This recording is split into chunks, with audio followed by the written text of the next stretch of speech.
Rainbow Family Life Stories by Jodey Bateman. Interviews with Rainbow Family of Living Light folks conducted between 1977 and 2008. Scanned in 2018. Jodey Bateman may be contacted on Facebook, 13.F.Rainbow.House, The Rainbow House Story.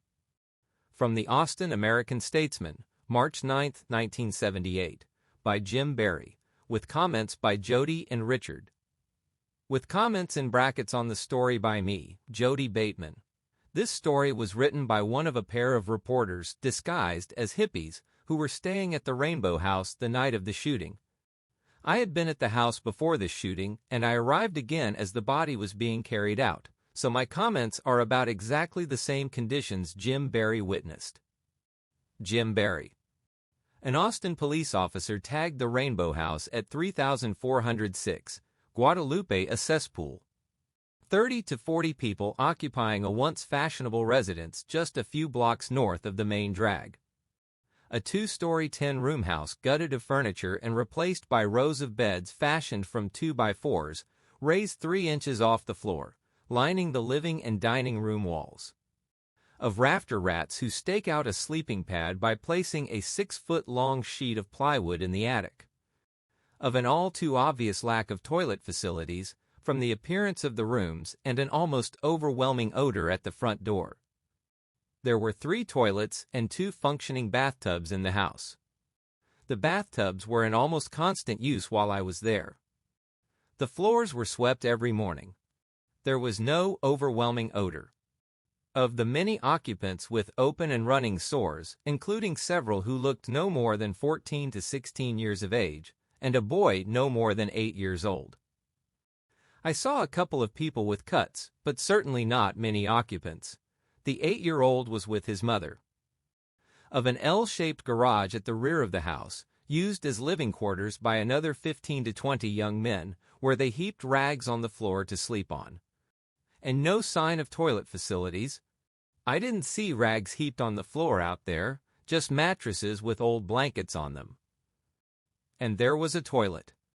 These conditions so shocked Patrolman Ron Summers when he made a disturbance call there the night of February 26 that he wrote a 2-page report prompting investigations of health and fire hazards to the neighborhood.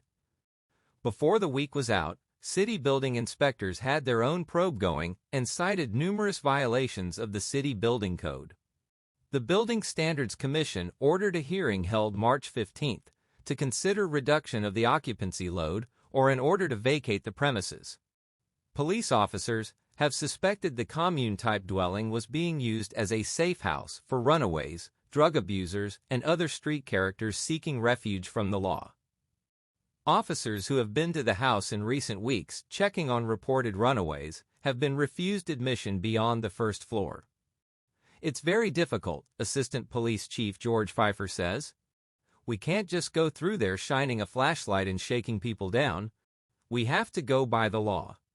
A resident of the area, who asked that her name and address not be singled out, said the whole neighborhood is up in arms over conditions at the Rainbow House. These people, she said, are not like the old hippie movement. These are street people, not worth anything. City records show the building to be owned by construction executive Ben H. Powell of Houston, chairman of the board of the American National Bank of Austin. Notification of the March 15 hearing was sent to Powell by certified letter this week and to Richard Bailey, listed as the renter authorities. Reported? Richard's comment, "It's funny, there hasn't been anything in the paper as far as about what we're really doing." At the March 15 hearing, Richard was ordered to reduce the number of people in the house to 20 within 30 days. He looked upon this as a victory, since there was a petition campaign to board up the house immediately for raising. The April 13, 1978, Austin American-Statesman had another story on the Rainbow House as follows. The City Building Standards Commission deferred action Wednesday, April 12, on whether to shut down the Rainbow House, pending an eviction notice by the owner of the property.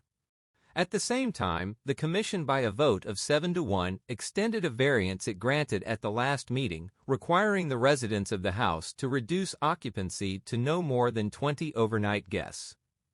"You've done some good out there, but you got a ways to go," Commission Chairman Bill Dorman told Rainbow House residents who had gathered at the hearing. One of them called back, "You'll always have overcrowding. Too many people are hungry and homeless.